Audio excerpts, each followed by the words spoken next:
On this week's episode of Crowdfunding Nerds, we talk about direct sales strategy, WooCommerce versus Shopify, direct sales versus distribution. We even cover tips of effective e-commerce marketing with meta ads. Let's get into it. Game begin. Let's go. Vegeta, what does the scouter say about his marketing level? It's over 9,000!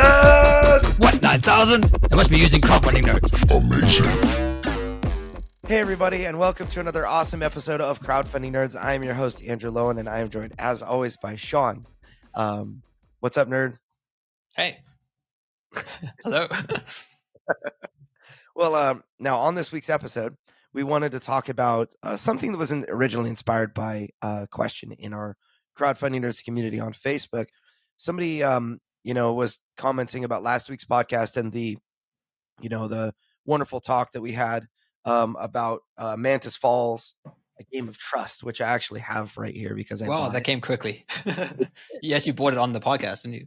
Yeah. So Julie Beerworth was our guest last week, and we talked about that and how she had sold 45,000 copies generally through distribution. And the question that was asked in the Crowdfunding Nerds community related to direct sales. It's like, okay, so you did an episode on distribution stuff, but can you do an episode on direct sales and how to sell your product direct? And it really kind of inspired a lot of thought that I, just how would I advise somebody to go through and sell direct? What about direct sales is really, really important that I think all of our listeners should know. And there's really a lot there. So that's kind of what we wanted to talk about. Yeah, I think someone asked me this week about Board Game Geek ads. And I know that was part of your strategy. I know that you had particular success with Board Game Geek ads, but I don't think everyone does. So maybe we can dive into a little bit about how other advertising channels can impact your direct sales. Yes, definitely. Now, I think that part of our discussion will be, maybe like a high level, should you do direct sales and planning? Spoiler alert, yes, you should.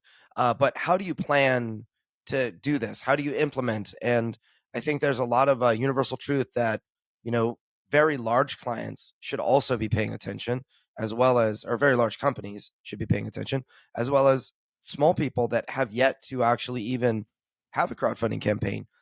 Planning is a really important step. When you get to a point where you have games stocked in a warehouse and you're like, all right, now it's time to sell them, you have failed already if you don't have a plan. So there's that. And then the next thing is, so you decide to run ads and you're going to do direct sales, you've planned and whatnot. Now it's time to run ads. It's really there's a measurement is a very important piece of the puzzle. And I think that's kind of where you're, what Board Game Geek ads, are they worth it? And, a lot of people ask me, are Board Game Geek ads worth it? And if you do them right, I think they very much are. But how do you know? And that's really the question of, you can't sustain something that you're not sure if it's working or not, right? Like you're putting, money's getting charged to your credit card or money's coming out of your bank account. But if you don't know that it's actually bringing more money in than it's costing, you're not going to be able to sustain that. So what I was saying is, like, if you can't measure something, you know that it's not sustainable over the long term. So if you're spending $100 a day or $20 a day, and you're not sure what that's actually bringing for you, that's not sustainable, and thus you're not going to be able to rely on long-term direct sales without measurement and analyzing and whatnot. So I don't know, maybe we can jump into the bird's eye view planning first. Use Shopify. Yeah. That's my advice. If you want to be serious about Facebook ads, Shopify is the way to go. It just has really great integration. It's very simple to track and set up. Every other system that we've used has always been a real pain in the neck to get working. And then when you do sort of get semi-working, you're not really sure if it's tracking correctly. So I certainly would recommend if you want to invest into direct sales, then you should set up a Shopify store. And if you plan on using meta ads to drive the majority of your sales, then Yeah. Shopify is certainly the thing to dive into. Yeah, yeah, and let me digress on that. So it's really Shopify or WooCommerce. Some people use Wix or other platforms. I do not consider them serious contenders for long term use. I think it comes down to you have a web developer build a WooCommerce store and a WordPress website, or you use a Shopify site. And the major factors that you want to consider are the speed of the loading speed of your site. If your website is slow, it doesn't matter how great your product is, you will lose you'll lose most people. If it takes 8 seconds to load, but it's the coolest product in the world, then it just isn't going to matter very much. Speed and I know there's clicks. a stat. Yeah, exactly. So it needs to be light and fast. Shopify by default is very light and very, very fast. So WordPress takes a lot of, or WordPress and WooCommerce takes a lot of effort to make fast. And like you said, there are other Well, things can go bugs wrong and with things, it. right? Like even with Deliverance, we're trying to figure out how to make our Facebook pixel accurate for the right metrics. How do I know when somebody purchased? How do I know, how much that was for, and so on? That is a lot easier to track with Shopify. So for I would say 90%, maybe or more of the people listening to this, Shopify is the system that you should use. The downsides of Shopify are that it costs monthly. Everybody needs to pay for hosting. So if you've got a WordPress and WooCommerce website, you're probably paying around $20 a month for hosting. Generally, you're going to pay something at least that much for Shopify. It'll go to like $100 a month pretty quickly, because it is, if you want it to be good and fast and all of that, it costs. It's expensive.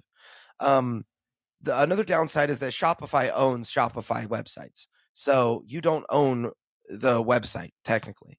And so if you stop paying or whatever, they can shut it off and delete all your stuff. And that's their right.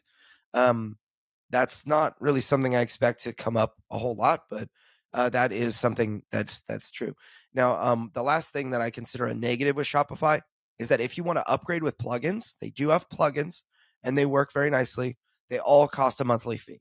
So using something like Klaviyo, which is a very advanced email marketing system with WordPress and WooCommerce, is way cheaper than using with Shopify. So just some examples, some things to be aware of. If you use WordPress and WooCommerce, just have a web developer, focus on speed, and be prepared to deal with all sorts of other problems.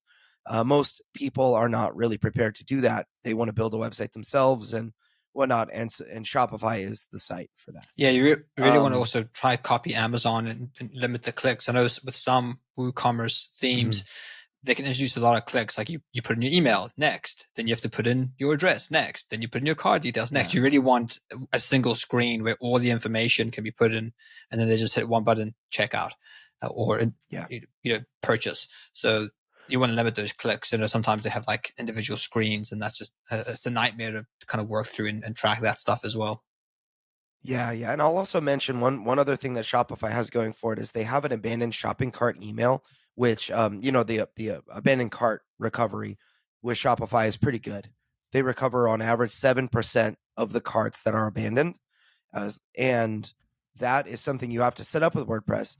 But also, a lot of the time with WordPress, when you set everything to one page, you don't get the email until the final page. So your abandoned shopping cart, it gets abandoned, but there's no contact detail to, unless somebody is registered already and is buying a second time, you don't get an email. So you have to specifically set up your WordPress WooCommerce website to capture the email before asking somebody to finish the checkout process so that you can send them an abandoned shopping cart email. And Shopify has all of that integrated. So there's just another kind of mark in Shopify's, or another feather in Shopify's cap. That said, I use WordPress and WooCommerce because we have a team that's able to do that. It's the decision we've made for now. So, and another cool thing is that once you have set up your store, you can connect it with the Meta ad account through the API, and you can create what's known as a Facebook shop and a catalog, which means you can sell directly on Facebook and Instagram. So this is a great way to make sales. We've done this with Deliverance, where we retarget folks who have visited the site and say, oh, by the way, so, stock's running out because we have limited, and then they can purchase right there on Facebook. Because it's all connected. So they just put in their card details and bang, it gets shipped out to them. So that they don't even have to leave the app. So that's a huge advantage of using either Shopify or WordPress, and then eventually setting up what's known as your meta store and a catalog. It really gives you it opens up the opportunities of what you can do. And even the abandoned cart, we can retarget folks. Even if you don't capture an email, we can retarget folks who have initiated checkout or have added to cart, but then who haven't purchased. And then we can send them. We usually create little animations for that work quite well. It's like, by the way, your shop is in. Don't forget to check out. You kind of make it fun, and it's just a nice little reminder for people. And those can be very lucrative. Those kind of recovery ads. And I find you don't have to spend more than $2 a day into them, because you can exhaust them pretty quickly. So it's really just a way to remind folks that it's there, but you can get some crazy return on ad spend, like 20x on those, because you're paying such a little amount just to kind of get people off the edge. And it'd be a great way to kind of capture people who fall through the cracks. Yeah. So now we've talked a little bit about infrastructure. I actually think this is really important, because if you want to sell direct, you can't have a bad site experience. It's going to really, really harm any effort that you put forth to, for direct sales. And we at Crowdfunding Nerds build websites, so get in touch. If you want us to build you a website, you can do that. Yeah, we typically are pretty bottlenecked with websites, web design, that kind of thing, but we can plan out and make room for web designs. So anyway, the main thing is that your infrastructure needs to be good, because if you spend $100 in Facebook or wherever, then you need to try to get the maximum return out of that money. And if you have a good website experience versus a poor one, it's going to make a big difference. So it's not all about targeting the right people and spending enough money and making the right ads and having a good landing page experience and whatever. But if the infrastructure is not well set up to take, for example, like one of the big things that we did with Deliverance was that we planned for hundreds of people per day to visit the website. I needed our hosting to be able to handle a large influx of traffic, because once we actually released, thousands of games into, to our player base, people would talk about it, and then we would start running ads at the same time and all of that. We also happened to hit number 1 on Board Game Geek for 9 days in December, which is Q4, one of the big months for purchasing. That all of that combined, if we weren't prepared with that infrastructure, our website would have slowed down if we had 20 people on it or 30 people at the same time. And that would have just been a really terrible user experience for everybody, resulting in lower sales. But because we had a good experience, we were selling, 20 or more products every day. And it was, it was an excellent experience for everybody.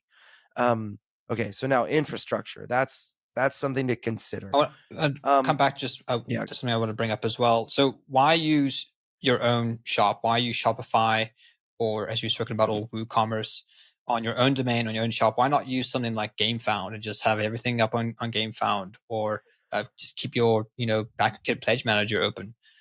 The reason I would suggest having your own website is to do with how Meta tracks. If you plan on using Meta ads to drive sales, it's really important that as we talked about, your tracking is really solidified. Shopify makes it super easy. You literally push a button, log in, and it's done. And everything works perfectly. With Meta, you have to verify your domain with Meta, and that basically gives you permission to use it. The problem with something like GameFound is that you don't own that domain. GameFound does. Right. And if you send traffic or through Meta ads to GameFound, if someone purchases anything on the site, it will register as a purchase within the back end of Meta. So this becomes really problematic when you try to optimize your ads for conversions and work out a return. So you're sort of using GameFound or these other systems. You're sort of using a mix between looking at referral codes you've generated, which don't always work, and then also kind of looking at the total sales and then trying to work out if you're making sales, because it's basically impossible to track within the actual system itself.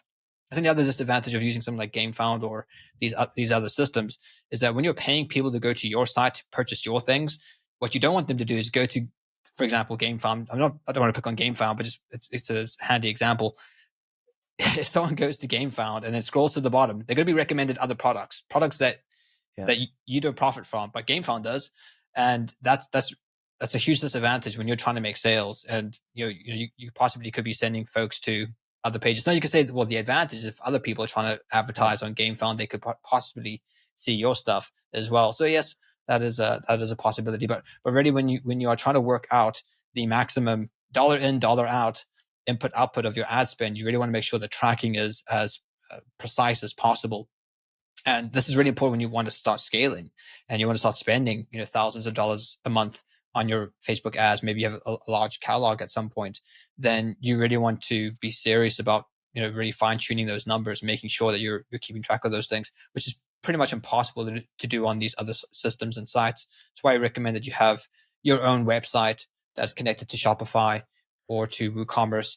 And then I think it also looks more professional if it's, your own site. It's kind of, I think it sort of enhances the view or quality of your brand. But I think that's important mentioning, because it's something that people might not think about. Yeah. There are systems that allow you to use like Hive, which we love using. Hive Pledge Manager is an amazing system that you can actually set up second wave shipping and other things like that. I still think that it's important to brand yourself, though. It's important to brand yourself. It's important to have a website that can act kind of as a hub or resource for your games.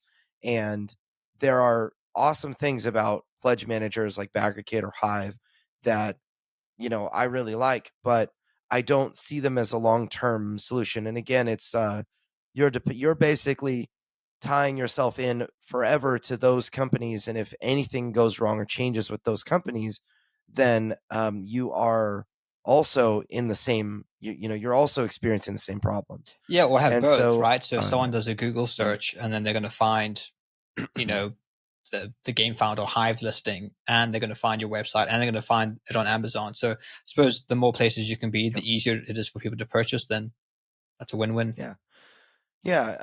So I think that if you're going to go this direct sales route, you want to have your website act as a resource hub for players. If somebody wants to learn how to play the game, there should be a page on your website dedicated to that. That's also linked in your rulebook. That's maybe even QR coded on various places, like your anywhere you market, anywhere you have videos online. You should be linking to how to play. People shouldn't be Googling or checking out YouTube for a how to play video. They should see that there's an easy link everywhere, and it should go to your website so that you can actually adjust those videos. If you created a homemade one and then you update it later, it's the same link that they go to the same page on your website. They learn how to play. For Deliverance, we have 2 articles that are really, really important. It's like 5 ways to make your first play more awesome of Deliverance. That was an article that we wrote, and it was related to trying to help new players actually open the box. And then there's another one that was like that we did, which was like 5 tips to increase your skill at Deliverance, because the game is hard. And so we found players would constantly be like, oh, I just got stomped in my first game, and how do you even win this, and whatever. And so it's like, that is an easy share that comes from our website that is a hub that people can actually find, that we've linked various places so that players can, without actually reaching out on social media, they can find these things. And or maybe they ask, or they look for how to play, they go to our website, they see the rule book and the rules overview video, but then they also see these articles that are 5 ways to make your first play more awesome, and 5 tips to get to increase your skill. They read those things without my input, because it's all there, because the website is a hub for for this game. You want to learn about the characters and other things like that. You want to learn about me as like the creator. You can do that, and it's, I think, really, really important to have a central place, a central location that you bring all your people. So then let's get into, like, from a bird's eye view, why go direct sales? What do I want you to have as a direct sales? Like, so as a marketer, I'll give you my I guess, like, a short list of things that I think you should have as a company. I think at least 10% of your sales need to be direct to customer. If you're not selling at least 10% of your stock direct to your customers, then you have way too much tied into, typically, distribution. I will also say, crowdfunding, let's separate out Kickstarter, GameFound, BackerKit, crowdfunding from direct sales, because that's a particular type of direct sales where a lot of companies make all their money from crowdfunding, and then in order to make more money, they need to go back and launch a second project. That is a way that some companies sustain, but it's not. It runs into the same problems that just exclusively using distribution runs into. Is that if anything changes, you are subject to the maximum amount of pain.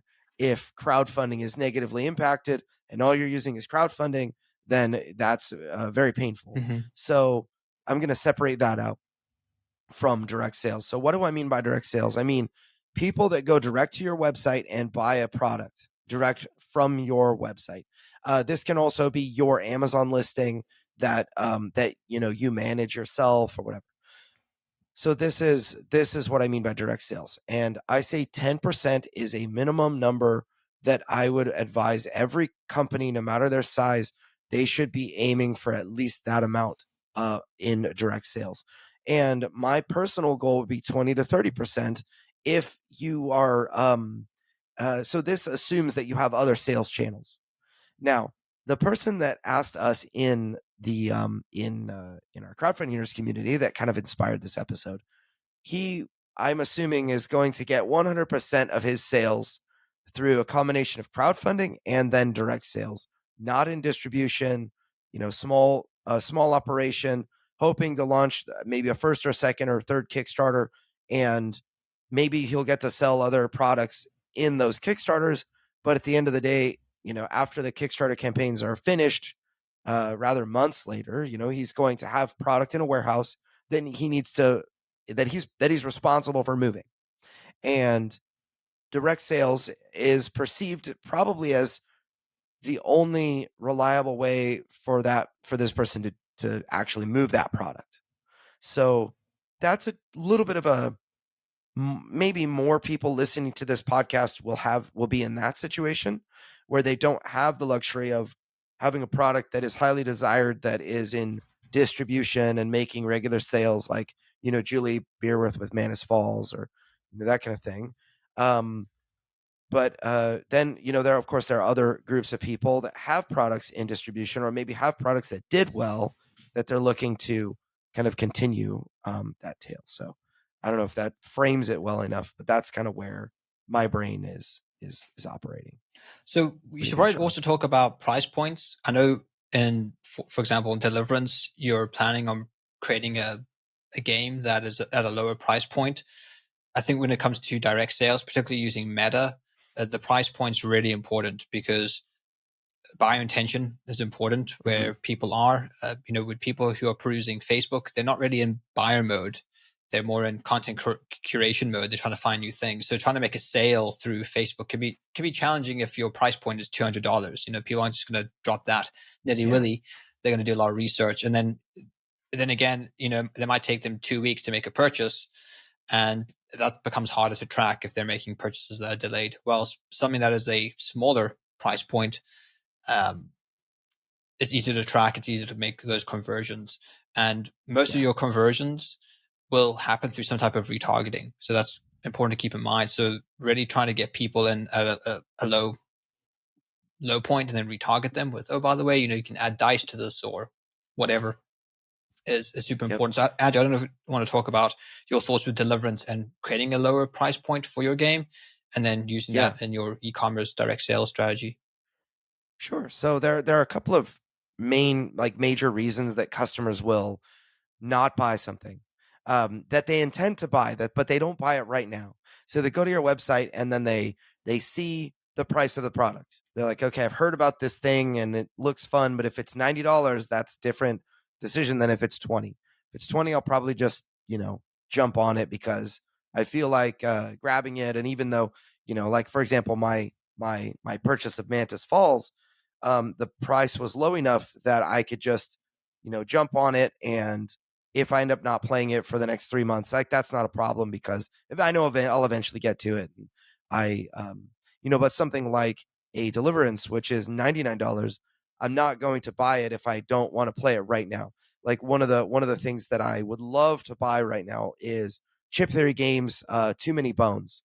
I would really, really like to buy that, but it's expensive, and I already have the Elder Scrolls that's coming eventually. Maybe it's a year, 2 years down the road, but I'm trying in my head to kind of justify, should I pay over $100 for this thing when I'm getting a better version of that thing in about a year or not? So, I'm kind of, it's a much longer decision to actually get to a point where I'm ready to say, yes, I'm going to buy this big product.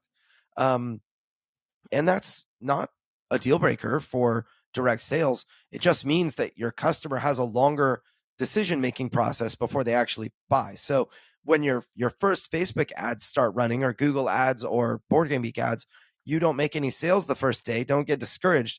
3 weeks later, somebody could actually buy something that found it on that first day, which is what we find our average sale cycle with Deliverance and fans when we're running ads is like 3 weeks. It's actually 2 to 3 weeks. So, which I can talk about in greater detail, but in general, the lower the price point, the easier the decision, and the higher the price point, the more competition you have as far as like the big games that are at a big price point.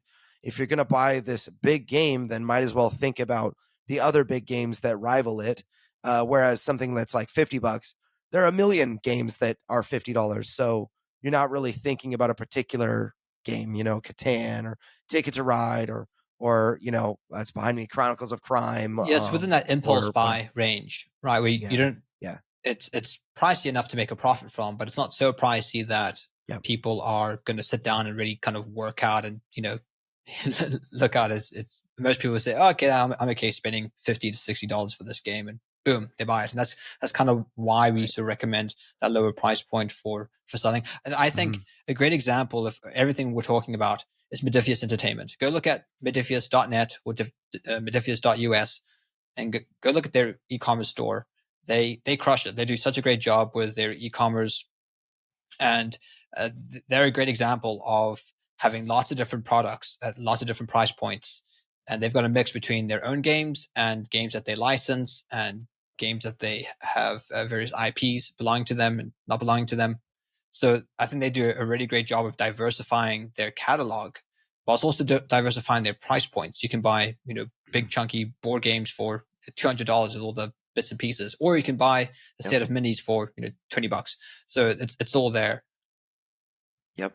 Now, one of the things that I find, and you asked about our lower price point for our base game. So I'm working through manufacturing quotes right now.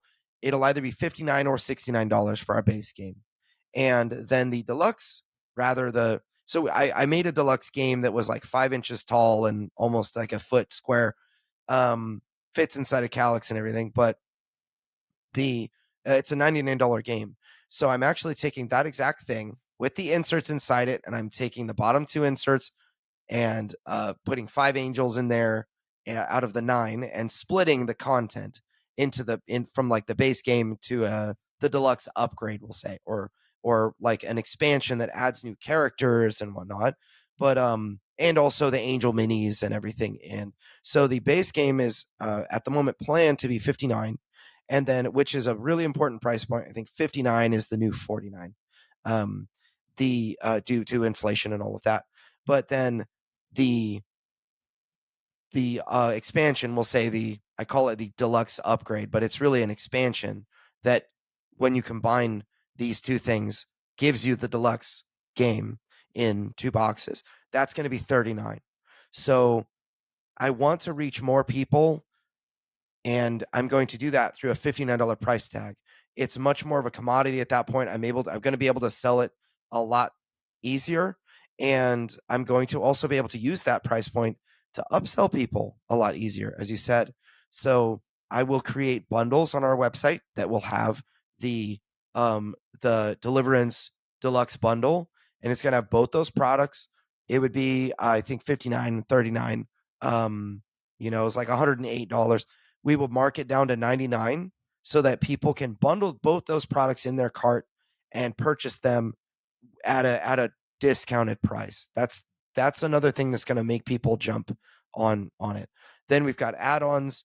We'll do an add-on bundle, which might if you combine all of them, we'll discount it slightly. We'll do the all-in bundle, which will be at a slight discount as well. And part of this, it will help people. So you've got what I call the loss leader. At $59, I need to sell a lot of that in order to do, to stay in business.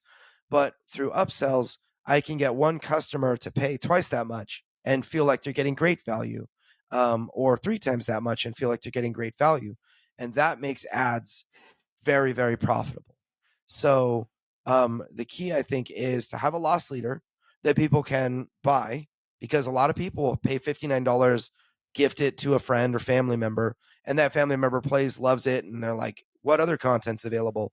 If there's content available, they will buy it, right? They'll buy the add-on package, the deluxe upgrade, the expansion, and so on. If the introduction is the $99 price point, then it's going to be a lot harder to start that cycle. So you're going to be able to upsell, and people are going to be happy to pay you for a product that they really like, that they would have never tried if it was more expensive, right? So that's kind of the mindset behind Deliverance. I've got an example, real world example of. I feel like you're thinking about the CIA or something. No, it's this idea of the lost lead. Last week, Modifius were coming to the end of one of their licenses, Spectre. Yes, their board game, their James Bond board game, and they really had a clearance sale, and they basically were selling the game at $5, £5, you could get the game, and that brought a lot of traffic to the site, and it ranked top on Board Game Geek and everything. It did. It ranked top on Board Game Geek. It brought in a lot of new faces to the website, and even though they weren't making money through selling that, because they were just trying to clear the stock because their license was running out and they didn't want to pay warehousing, it was profitable, even though they just were basically selling at a loss, and that's what a lost lead is. So it stocked a lot. It shelved a lot of, removed a lot of units from the stock. I can't remember how much they said, how many they sold. It was a large quantity. It was in the thousands of units they sold, because I met with them this week, and it generated nice profits for the website because it brought lots of new faces in, lots of people in. And then another thing is you're capturing all that purchase data, right? We can then, even if it's new people who are just jumping on a deal, we can then target them later with, oh, by the way, you know that you've purchased with Modifius already. They've got this new thing out and you might be interested in this. And so it sort of feeds the entire system. And it's probably something I want to talk about as well, is setting up your ads with meta ads for e-commerce with direct sales. You kind of want to have a funnel system in place with we really have variations of prospecting, which is finding new folks who've never ever had any touch points with your brand or who you are, and then various forms of retargeting. We've talked a little bit about this, about retargeting abandoned cart, but where we see the biggest return on investment is retargeting past purchases.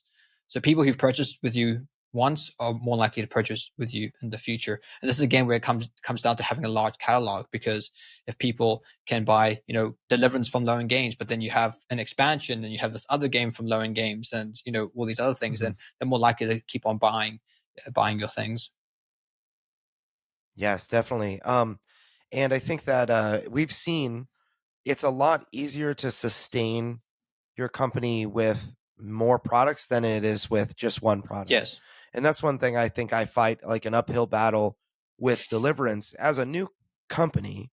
We are practically sold out of the game. I mean, it's a great one. People liked it, and it also has a very super duper thematic appeal to the right group of people.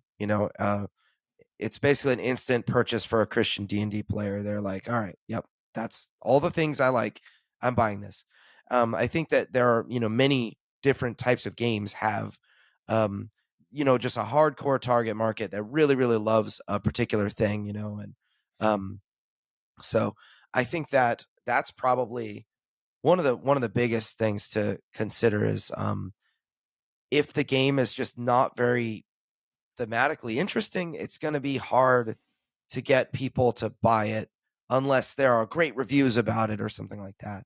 Um, and if it's your only product, but if you have multiple products on your website, it's going to be a lot easier to get them to um, you bring someone in for one product, they end up seeing a couple, or they end up getting free shipping if they spend over $75. So might as well add this extra thing because I'm curious about it. It's just something that, like I said, in relation to Deliverance, because it's our only title, we do have add-ons which are actually all sold out. We have nothing except for the base game, and I think we might only have the base game in the US at this point, under 100 units of it.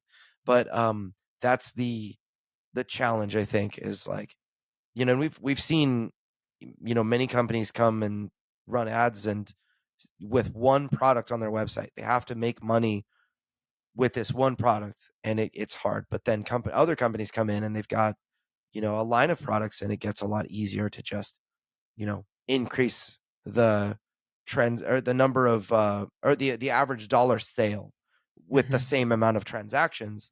And it's makes ads much more profitable and sustainable in the long run. Yeah, absolutely. Yeah, I think that's what we often see with, we even have special pricing for first-time publishers who only have one game. Because usually these are folks who have been with us for their pre-marketing, their live campaign, their late pledge, and now they want to go to e-commerce. So we give them a special pricing discount.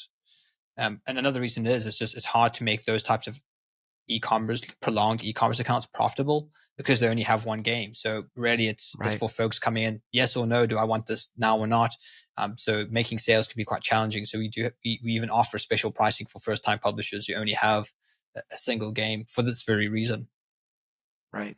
And again, you said it, it's all about being sustainable. So with direct sales, it's easy to, turn on ads, make some sales, but how do you do that for months and years? That's kind of what we're talking about.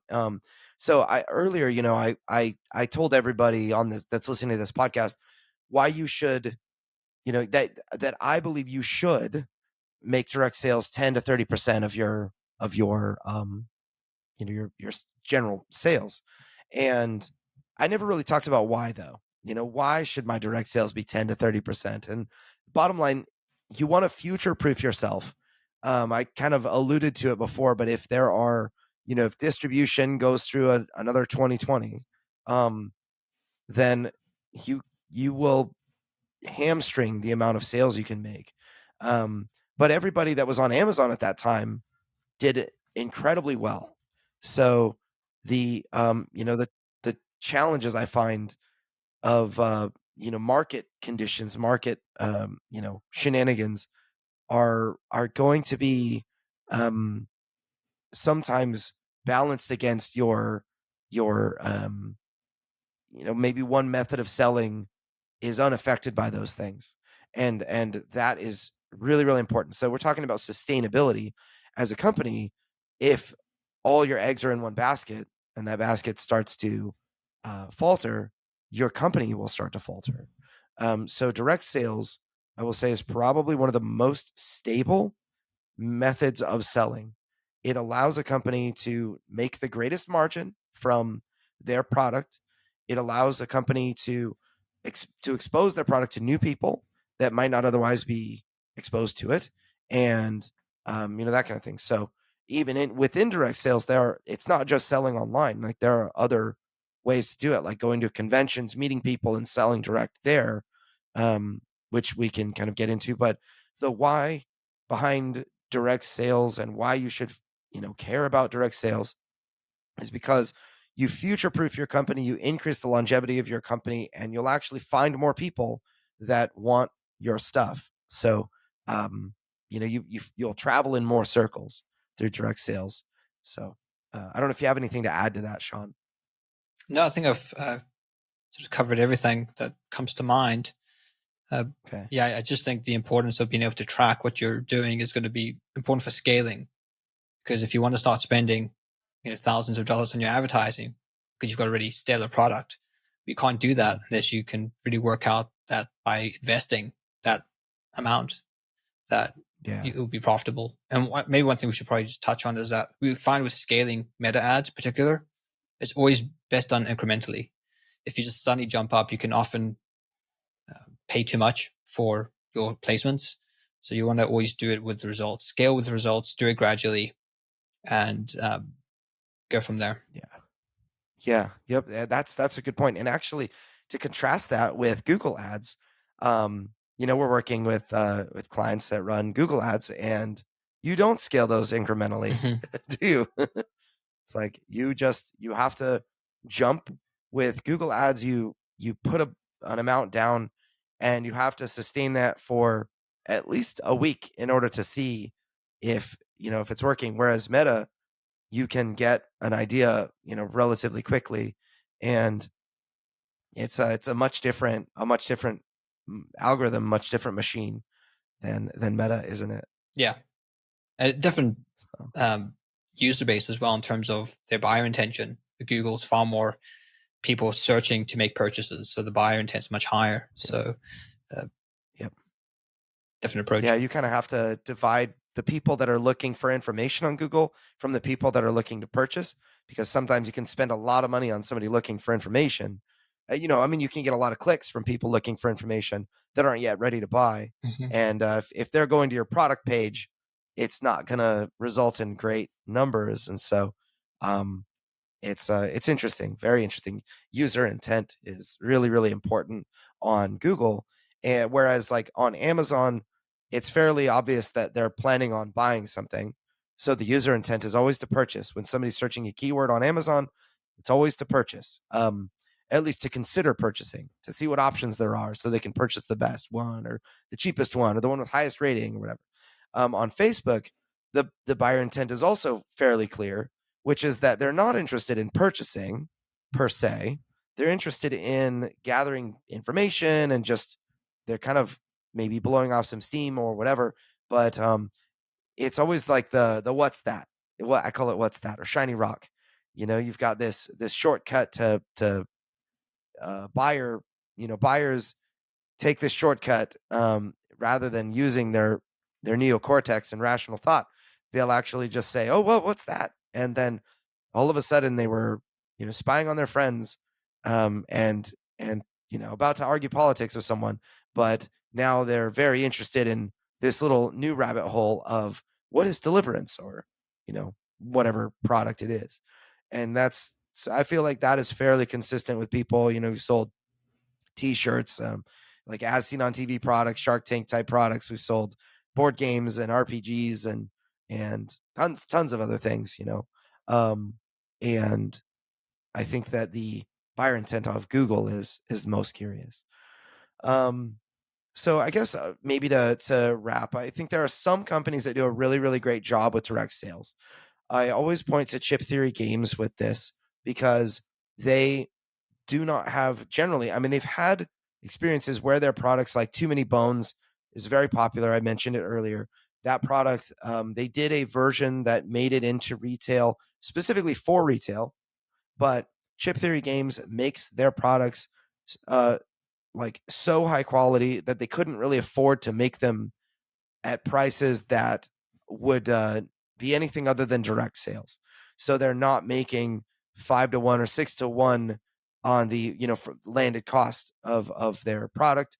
They are making less than that, but they can do it because direct sales, you keep the highest percentage of profit. If you make 5-to-1 or 6-to-1 What I mean by that is like if a product costs $10 and you sell it for 50, then if you sell that direct, you're making $40, minus your advertising costs and the cost of running your company. But if you sell that like through distribution, you have to sell it to a distributor at 60% off. So you might sell a much greater volume of product, which is why you would want to use a distributor. That's why Mantis Falls is crushing it. But you might make $10. It's 60%, $50 product, 60% off. You've got $20 of stuff of money to divide up between the yourself and then the manufacturing cost and the cost to freight it over. So $10 is a much lower number to run your company. And so if you can increase direct sales, you can make, the selling one game direct is the equivalent of selling, 3-4 games to distribution.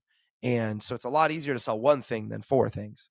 And so that's kind of where I think Chip Theory Games really, really shines, because they're probably, as I kind of consider it, the largest board game publisher that really focuses on direct sales.